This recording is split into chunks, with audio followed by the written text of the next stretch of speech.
Hello my dear friends and my dear family. एक बिहारी सब पे भारी परिवार के BPSC guidance and preparation class में मैं आपका वेलकम करता हूं। I welcome you all from the most loving and honest corner of my heart.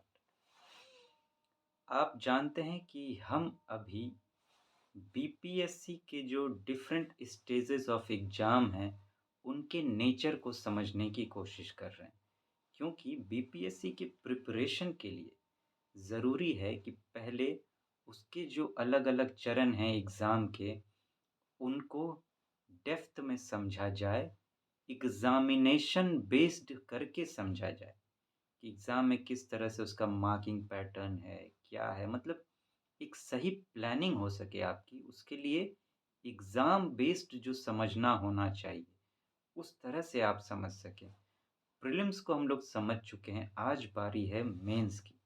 BPSC mains को समझने की एग्ज़ाम के रिक्वायरमेंट के अकॉर्डिंग, और जो हमारी प्लानिंग होनी चाहिए प्रिपरेशन की, उसके अकॉर्डिंग।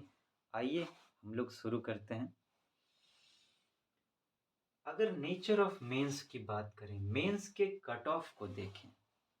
मेंस का जो कट ऑफ रहता है बीपीएससी का, उसको लेकर तो जनरल कैटेगरी की बात करें, बाकी सब तो इससे नीचे ही होंगे, तो जनरल कैटेगरी को लेके मैं बात कर रहा हूँ।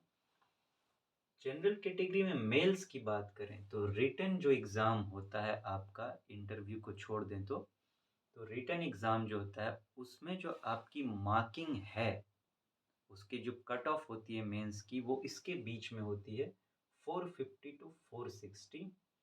और फाइनल जो होता है जिसमें इंटरव्यू इंक्लूडेड होता है, उसकी जो कट ऑफ होती है, उसकी जो रेंज है वो है 535 टू 545। फीमेल्स के लिए रिटन में 430 टू 450 और फाइनल के लिए 515 टू 525, इसके बीच आपका कट ऑफ रहेगा। अगर लास्ट जो रिजल्ट आया है बीपीएससी 66 एग्ज़ाम का, उसके कट ऑफ देखें क्या रही है उसकी, तो रिटन एग्ज़ाम में मेल्स की बात करें तो 454 रहा और फाइनल में 537 रहा। फीमेल्स की बात करें तो रिटन में 442 रहा और फाइनल में 518 मार्क्स रहे। ये लास्ट जो एग्ज़ाम का रिज़ल्ट आया 66 का फाइनल एग्ज़ाम, फाइनल रिज़ल्ट, उसका ये कट ऑफ था। तो इस पैटर्न पर आपकी जो टारगेट होनी चाहिए मेंस को लेकर कि आप कहाँ पे कितना स्कोर करेंगे तो आप सेलेक्ट हो जाएँगे, उस कट ऑफ को बीट कर देंगे, तो आप इस अंदाज़ पर जो है, इस आधार पर अपना टारगेट सेट कर सकते हैं। वैसे टारगेट सेट असल में क्या होना चाहिए, ये हम लोग फर्स्ट वीडियो में ही बात कर चुके हैं, जहाँ मैंने कॉम्प्रिहेंसिव गाइडेंस टॉपर्स के मार्क्स को लेकर डेटा के बेस पर बातें की थी आपसे। यहाँ पे पर्टिकुलरली आप हम लोग एग्ज़ाम को समझने की कोशिश कर रहे हैं कि कम से कम कहाँ हमें लैंड करना है, इतना तो पता हो, जो नींव है वो हमें पता हो। अगर मेंस की बात करें तो 3 पेपर्स होते हैं इसमें, जानते हैं आप, जीएस 1, जीएस 2। पहले ऑप्शनल हुआ करता था, लेकिन ऑप्शनल को अब हटा दिया गया है। अब उसके जगह पे ऐसे को लेके आया गया है और ये तीनों 300 300 300 मार्क्स के एग्ज़ाम होते हैं। इन्हीं से मेरिट लिस्ट डिसाइड होता है। इन 3 एग्ज़ाम के बेस पर आपका रिटन का मेरिट लिस्ट डिसाइड होगा। मीन्स ये जो आपके मार्क्स हैं, वो इन 3 सब्जेक्ट के बेस पर बनेंगे। ऑप्शनल को हटा के ऐसे लाया गया। ये आपको सोचना होगा कि बीपीएससी ने ऐसा क्यों किया। देखिए, मैं यूपीएससी के लिए जब कहता हूँ, वहाँ भी यही कहता हूँ और यहाँ भी वो बात कह रहा हूँ कि आपको ऑर्गेनाइज़ेशन के दिमाग को समझना पड़ेगा। यहाँ पे बात करूँ तो बीपीएससी के माइंड को समझना पड़ेगा, क्योंकि वही पैटर्न बदल रहा है, तो वो पैटर्न क्यों बदल रहा है? अगर इस बार के प्रीलिम्स के क्वेश्चंस आप देखेंगे, 69th बीपीएससी जो हुआ है, तो आप देखेंगे कि उसमें क्वेश्चन में मैच्योरिटीज़ आने लगी। बीपीएससी अब उस तरह शिफ्ट होने लगा है जिस तरह से यूपीएससी ये जो 2022-23 के क्वेश्चंस छोड़ दें तो उससे पहले के जो क्वेश्चंस रहे हैं उसकी काफ़ी कुछ झलक आपको, उतना हाई लेवल तो नहीं, लेकिन उसी तरह के उसी पैटर्न पर क्वेश्चंस यू बीपीएससी ने पूछना शुरू किया उस पैटर्न पर, जहाँ पावर ऑफ एलिमिनेशन आपकी मदद करेगी। तो अब आपको उस तरह के क्वेश्चंस बहुत कम दिखाई देंगे। इस बार तो ना के बराबर दिखाई देंगे, एकदम फैक्चुअल हैं कि ये क्या होता है, वो क्या होता है, कि आपको एकदम नॉलेज बेस्ड है कि ये पता होना चाहिए तभी आप सॉल्व कर पाएँगे। ऐसे क्वेश्चंस की संख्या अगर मैं 150 क्वेश्चन की बात करूँ, तो मुश्किल से 40-50 क्वेश्चन ऐसे थे, जिसमें आपको पक्का पता होना चाहिए कि ये है तभी आप सॉल्व कर पाओगे, नहीं तो करीब 100 क्वेश्चंस ऐसे थे जिसमें आप सोच के आधार पर, समझ के आधार पर, प्रैक्टिकल थिंकिंग के आधार पर, जो यूपीएससी अपने लिए डिमांड करता है, उसी पैटर्न पर क्वेश्चंस पूछे गए थे। उसको देख के लगता है कि अब जो नेक्स्ट बीपीएससी प्रीलिम्स होगा, उसमें मैथ के क्वेश्चन को अगर छोड़ दें और बिहार स्पेसिफिक छोड़ दें, तो मेजर चंक जो होगा वो उसी पैटर्न पर पूछा जाएगा, जहाँ समझ के आधार पर बातें होंगी। और वो रट्टा मारने वाला कॉन्सेप्ट ना के बराबर होगा। बाकी ऑप्शनल के साथ क्या किया गया? ऑप्शनल को क्वालिफाइंग बना दिया गया है, क्वालिफाइंग नेचर की। अब इसका मेरिट लिस्ट में मार्क्स नहीं जुड़ेंगे। क्वालिफाइंग और क्या? क्वालिफाइंग इन द सेंस क्या? ये एमसीक्यू टाइप होगा। जैसे प्रीलिम्स होता है, एमसीक्यू टाइप पूछा जाएगा। 100 क्वेश्चंस आपसे पूछे जाएंगे और आपको 40% मार्क्स चाहिए। जनरल कैटेगरी की मैं बात करूं तो 40% मतलब 40 मार्क्स आपको लाने होंगे।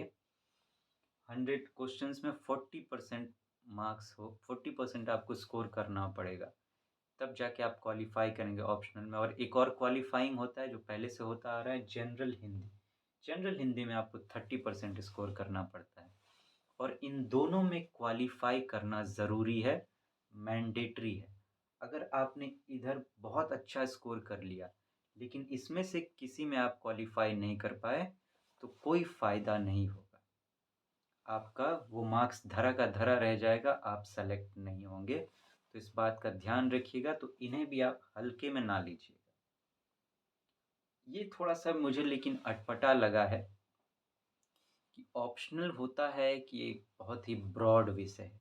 इतना सारा पढ़ना होता है, काफ़ी वास्ट सिलेबस है। इतना सारा पढ़ के अगर उसमें से एमसीक्यू टाइप क्वेश्चन पूछा जा रहा है, तो ये थोड़ा-सा ऑप्शनल के साथ जो है, थोड़ा-सा मुझे लगता है कि इंसाफ़ नहीं हो रहा है। लेकिन ख़ैर, अपनी माइंड है बीपीएससी की, तो उसने अपने हिसाब से सोचा है। हो सकता है कि वो यहाँ पे आपकी पेशेंस को टेस्ट करना चाह रहा है, कि आपके लेबर को, कि आप इतना पढ़िए, बदले में आपको ना के बराबर कुछ मिलेगा, तो आप इसके लिए भी तैयार हैं कि नहीं? आप आगे जाके एक पब्लिक सर्वेंट बनेंगे, तो आप पब्लिक के लिए कुछ करेंगे, तो उसमें अपना फ़ायदा ना देखें। तो ये समझिए कि उस दिमाग की टेस्टिंग हो रही है ऑप्शनल से। एक और बात, सिलेक्शन के लिए जो पहले मेंस के लिए स्टूडेंट सेलेक्ट किए जाते थे, तो उसमें ये होता था कि प्रीलिम्स में जितने स्टूडेंट बैठे हैं, उसमें से 10% स्टूडेंट को सेलेक्ट किया जाता था मेंस के लिए। लेकिन अब कुछ चेंज लाया गया है उसमें। अब क्या किया जाएगा? अब ये किया जाएगा कि जितनी वैकेंसी निकलेगी, उसको 10 से मल्टीप्लाई किया जाएगा, और उतने ही कैंडिडेट को सेलेक्ट किया जाएगा मेंस के लिए। मीन्स जितनी वैकेंसी होगी उसके 10 टाइम्स स्टूडेंट्स को सेलेक्ट किया जाएगा मेंस एग्ज़ाम देने के लिए। तो इस आधार पर आपको अपने आप को ढालना है, अपनी प्लानिंग और अपने रूटीन को भी तैयार करना है। तो फ्रेंड्स, ये मेंस को लेकर बातें थी।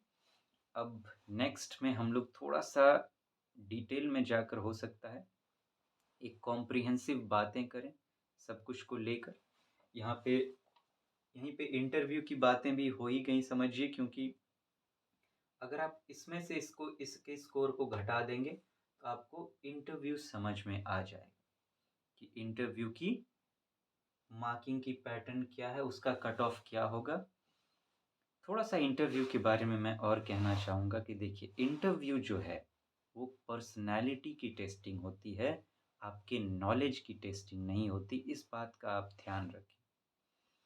पर्सनैलिटी टेस्टिंग कहने का मतलब और नॉलेज की टेस्टिंग ना कहने का मतलब, नॉलेज देखिए आपका ऑलरेडी टेस्ट हो चुका है मेंस में, इतना सारा आप लिख के आए हैं, सेलेक्ट हो चुके हैं, तो नॉलेज की टेस्टिंग आपकी हो चुकी है। इंटरव्यू में आपके वैल्यूज़ को आपको समझने की कोशिश की जाएगी। वहाँ ऐसे क्वेश्चंस पूछे जाएँगे कि वहाँ आपको जज किया जाएगा कि आप एक इंसान के रूप में कैसे इंसान हैं, ऐसे इंसान आप हैं या नहीं, जिन्हें पब्लिक सर्वेंट बना के पब्लिक की ज़िम्मेदारी दी जा सके। कहीं आप वहाँ पे अपना स्वार्थ तो नहीं ढूँढने लगेंगे या करप्शन या इन चीज़ों पे तो नहीं जाएँगे।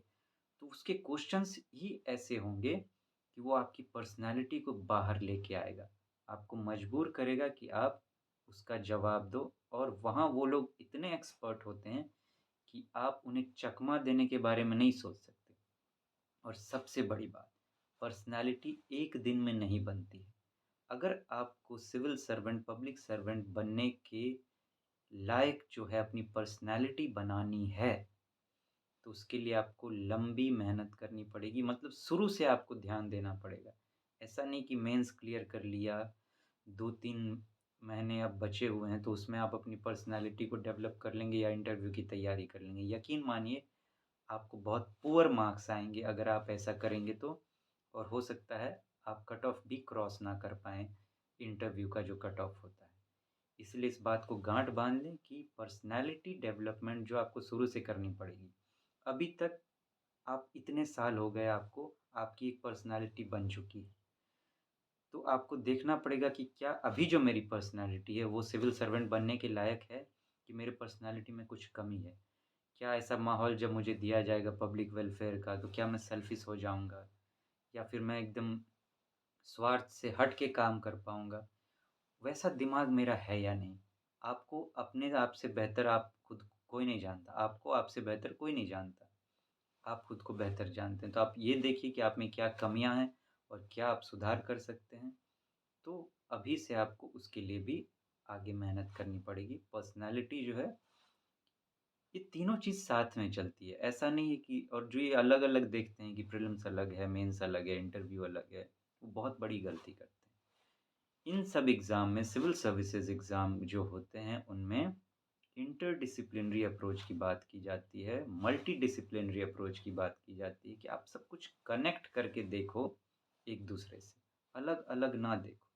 जब आप कनेक्ट करके देखेंगे, आप कोई भी टॉपिक आप पढ़ेंगे, तो उसमें तीनों चीज़ देखेंगे आप, कि मेंस के पॉइंट ऑफ व्यू से इसके क्या क्वेश्चंस बन सकते हैं, प्रीलिम्स के पॉइंट ऑफ व्यू से इसके क्या क्वेश्चंस बन सकते हैं, इंटरव्यू के पॉइंट ऑफ व्यू से यहाँ क्या हो सकता है।